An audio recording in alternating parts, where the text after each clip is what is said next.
Assalamualaikum warahmatullahi wabarakatuh. Kami dari kelompok 2 akan membahas materi tentang dimensi organisasi. Sebelum lanjut ke materi, izinkan saya untuk memperkenalkan nama-nama kelompok.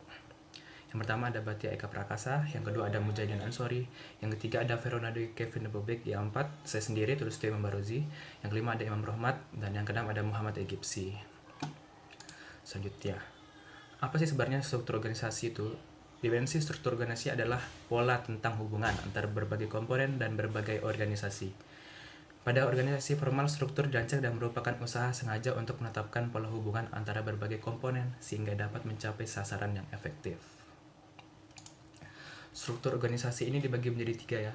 Yang pertama itu ada kompleksitas, yang kedua ada formalitas, dan yang ketiga ada sentralisasi.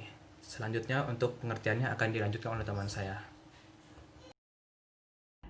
Saya akan menjelaskan tentang kompleksitas. Kompleksitas yaitu adalah faktor yang memiliki pengaruh besar terhadap suatu perusahaan, yang dimana kompleksitas juga membawa pengaruh pada perilaku organisasi, kondisi-kondisi strukturalnya, serta dengan hubungan antara organisasi dengan lingkungannya.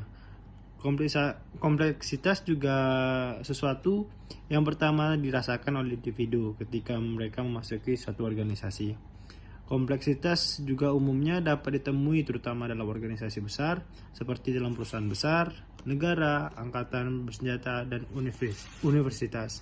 Namun sebenarnya pada organisasi yang sederhana, kompleksitas ini dapat ditemukan.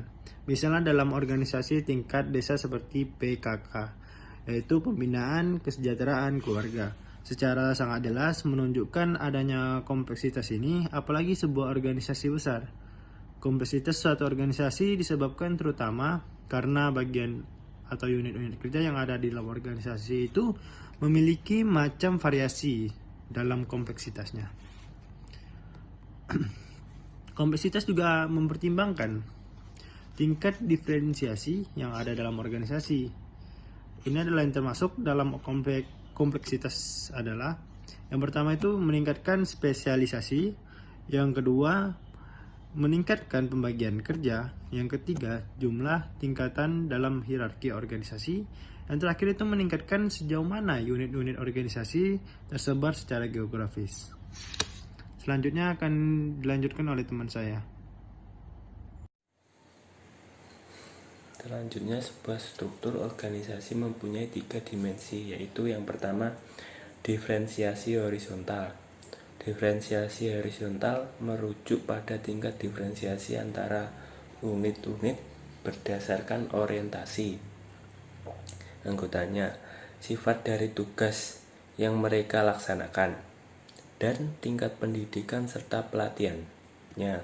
Bukti paling nyata pada organisasi yang menekankan diferensiasi horizontal adalah spesialisasi dan departementalisasi. Spesialisasi merujuk pada pengelompokan aktivitas tertentu yang dilakukan satu individu. Yang kedua, diferensiasi vertikal.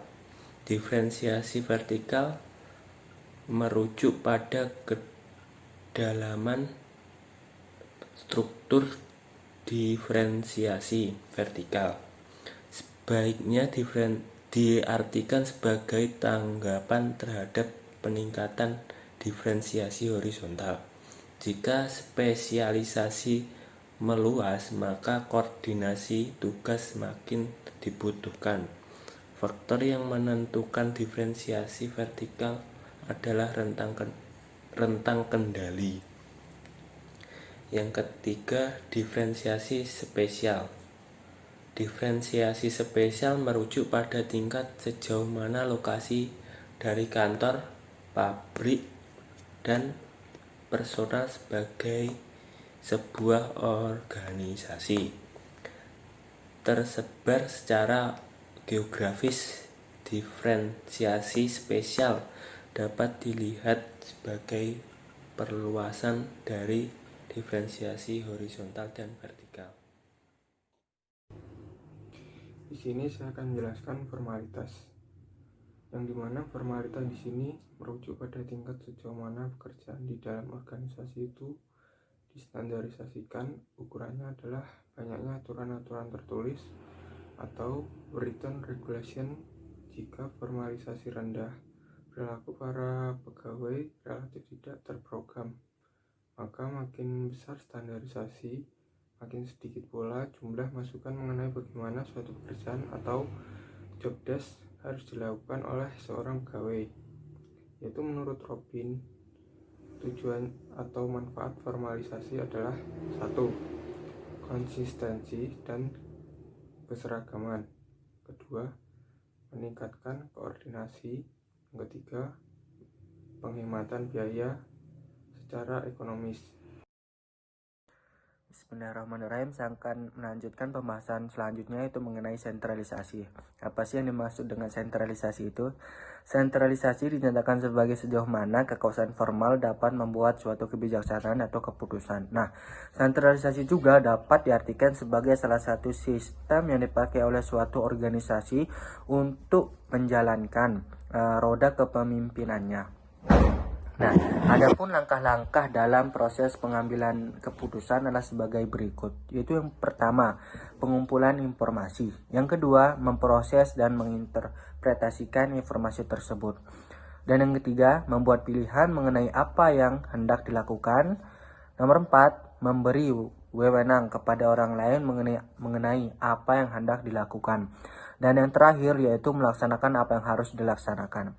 Mengenai sebab-sebab mengapa organisasi yang besar membutuhkan desentralisasi, yaitu menurut salah satu ahli yaitu Robbins, yang dia mengatakan ada 5 sebab. Yang pertama yaitu kapasitas pengelolaan informasi manusia yang terbatas. Nah, yang kedua, organisasi membutuhkan respon cepat.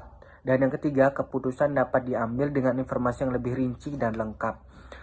Yang keempat yaitu motivasi pekerjaan dapat dinyatakan dengan desentralisasi. Dan yang terakhir, desentralisasi memberikan ruang pembelajaran.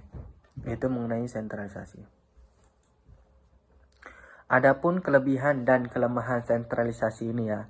Yang pertama yaitu kelebihan sentralisasi.